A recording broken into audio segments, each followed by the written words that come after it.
Okay, well, good morning, everyone. Hello and welcome to our CAL FIRE Office of the State Fire Marshal Community Wildfire Preparedness and Mitigation webinar series. My name is Kara Garrett, and I will be the moderator for this program. This webinar will last about 30 minutes, and it will be recorded.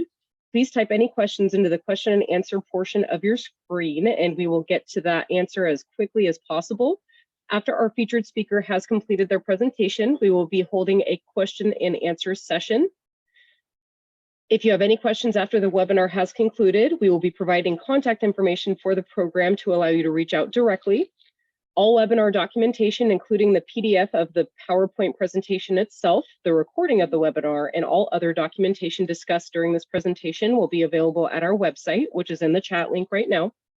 Should you encounter any issues, please do not hesitate to give me a call at 916-201-5539 or send me an email at the email listed in the chat box.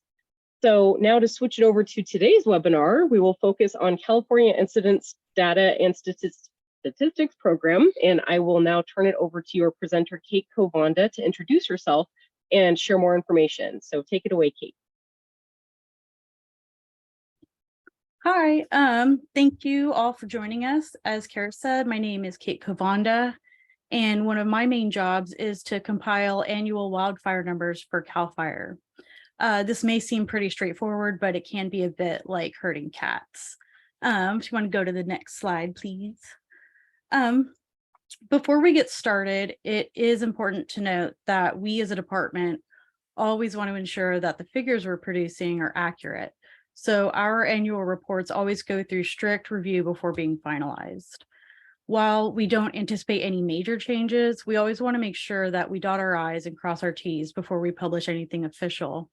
So please note that 22 numbers are not yet considered final and are subject to change until the annual Redbooks are posted online. And the Redbooks are something that we're going to be covering in the second half of the presentation. Next slide, please.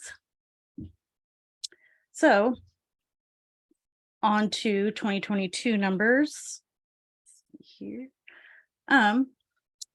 So this is the California's 2022 wildfire numbers for all jurisdictions. Now, when I say all jurisdictions, this includes state, federal, and local. I'll talk a little bit more about this when we get into the Redbook discussion because we as CAL FIRE are a state agency. And while federal agencies do not send their electronic incident reports to us, to our state database, we do work together and have mechanisms in place to ensure that we're not missing any incidents and also that we're not duplicating fires, acres, and things like that.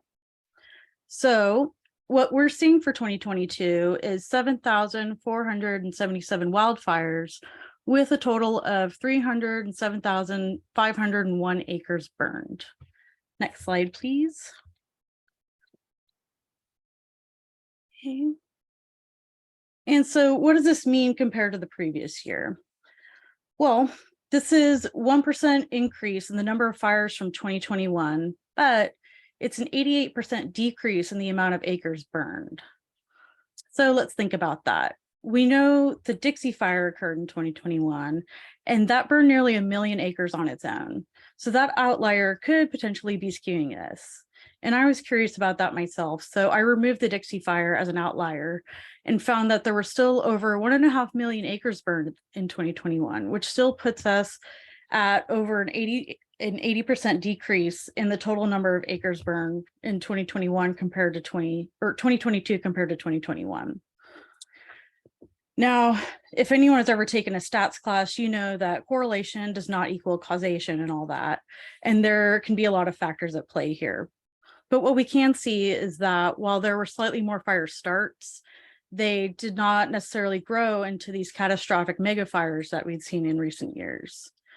And one of the ways that the data collected is used is to ensure that our department's resources are in the right places at the right times. So while numbers, can be a little boring, they do have the potential to make a big impact for these data-driven decisions. Next slide, please. So more numbers.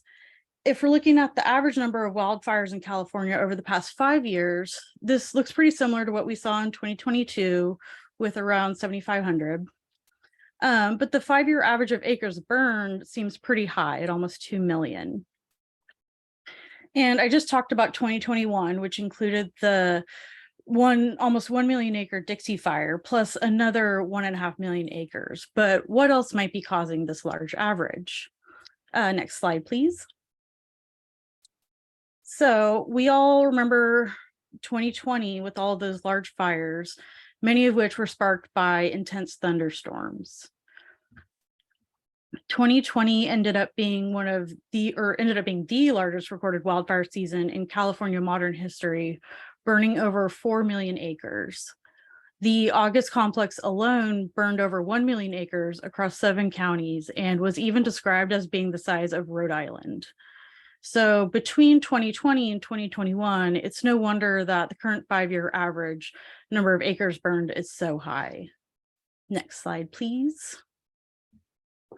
So back to 2022. While it was a relatively quiet year in comparison, at least as far as acres burned, there were still a number of significant fires in California. And here are the top 3 largest fires in terms of acres burned.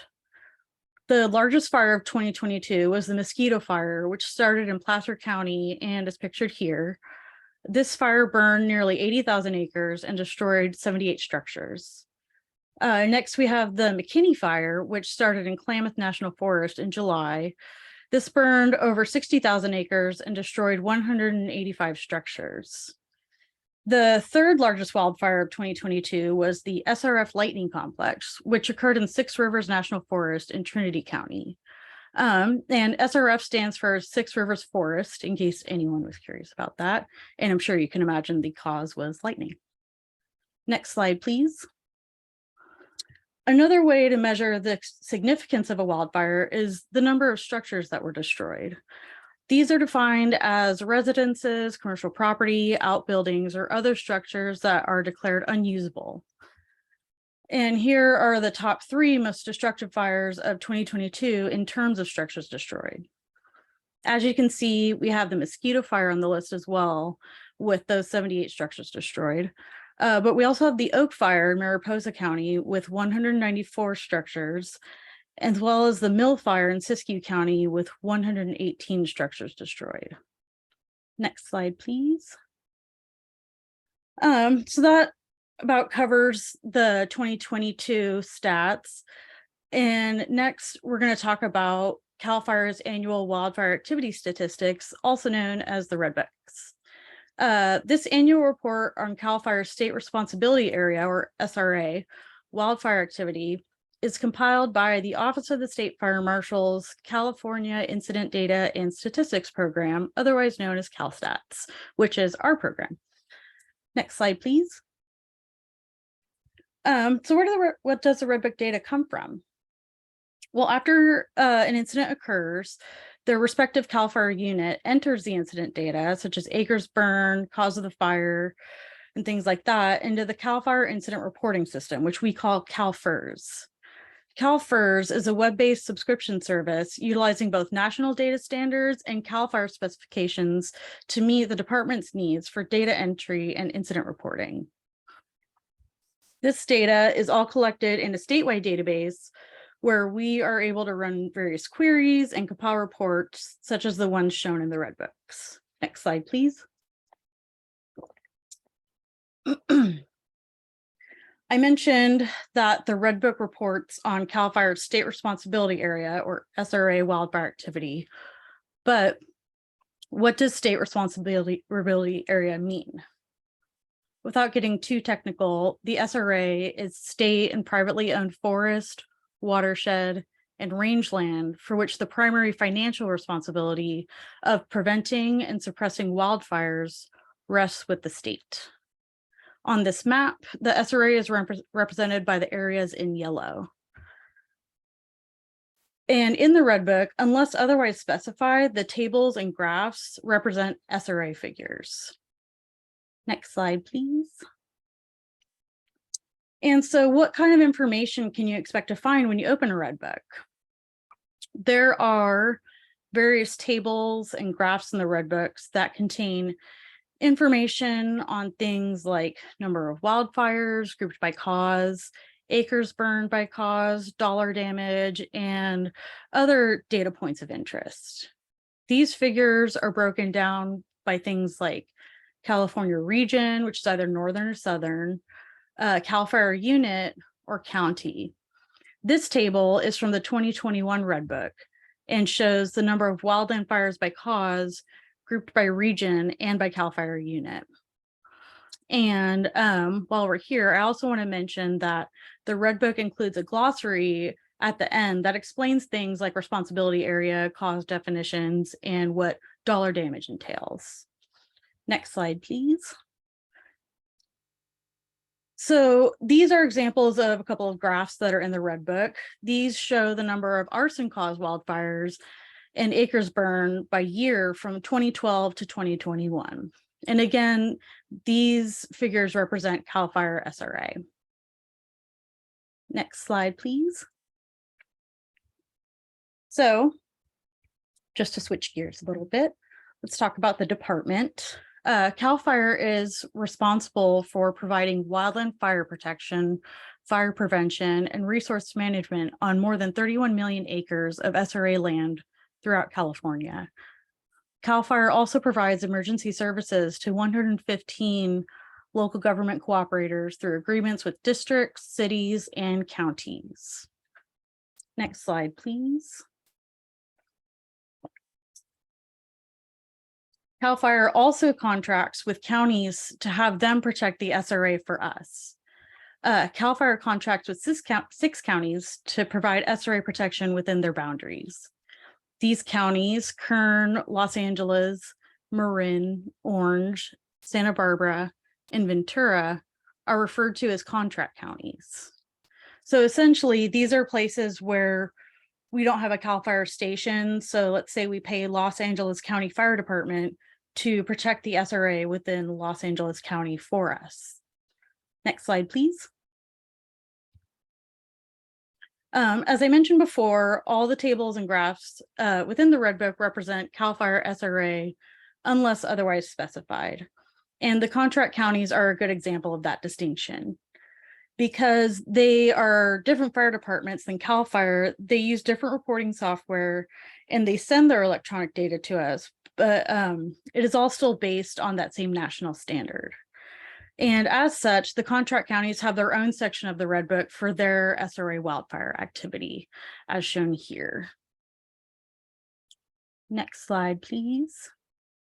So, a fun fact, the Redbook has been produced since 1943.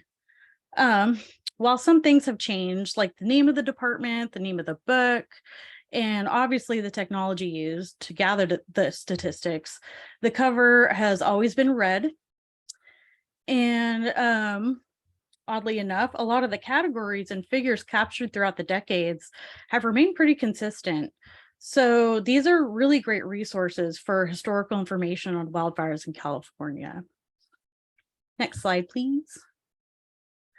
So if you would like to see the Redbooks yourself, they are published going back to 2008 on our website at fire.ca.gov. If you scroll down to the bottom, you will see statistics under quick links. And from there, scroll down to where it says Redbooks. And if you would like electronic copies of older Redbooks prior to 2008, you can reach out to us and we will try to accommodate your requests. We have them all scanned. They just can't all be posted on the internet. They're delicate. And please note that the 2022 Redbook will not be published until it is finalized and that review is complete. Next slide, please. So last, but certainly not least, while 2022 was a relatively quiet year and we have had a wet start to 2023, it is always important to be prepared. So please visit fire.ca.gov/prepare for more information on setting up your wildfire action plan. You can also use your phone to scan this QR code, which will take you right there. And I'm going to ask my chief, Mike, do you have anything to add to this? I do not. Thank you. All right. Well, that's all I have.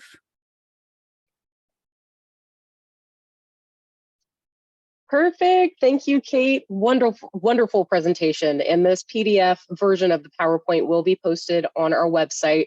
So once that's completed, everything will be uploaded and the video for today will also be uploaded. But I do see one question by an anonymous attendee. And the question is, why are contract counties listed separately in Redbook data? Sure. They actually have, they use separate reporting software from us. And so it's, to query it takes a little bit of, not to get too into the weeds. It's just, they use separate reporting software than we do. And so it's a little different way to query it. But that's pretty much the long and short of it. Perfect. Thank you. All right, and we do have about 15 minutes left. So if anyone has any questions on your mind, anything like that, go ahead and raise your hand and I will allow you to speak. And there should be a raise your hand button.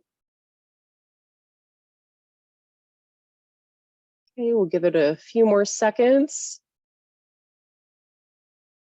All right.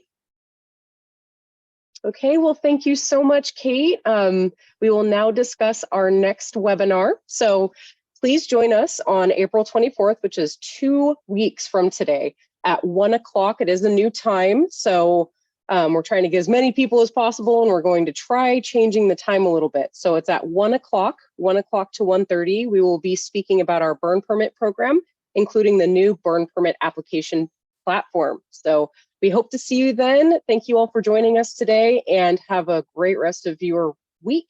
Stay safe.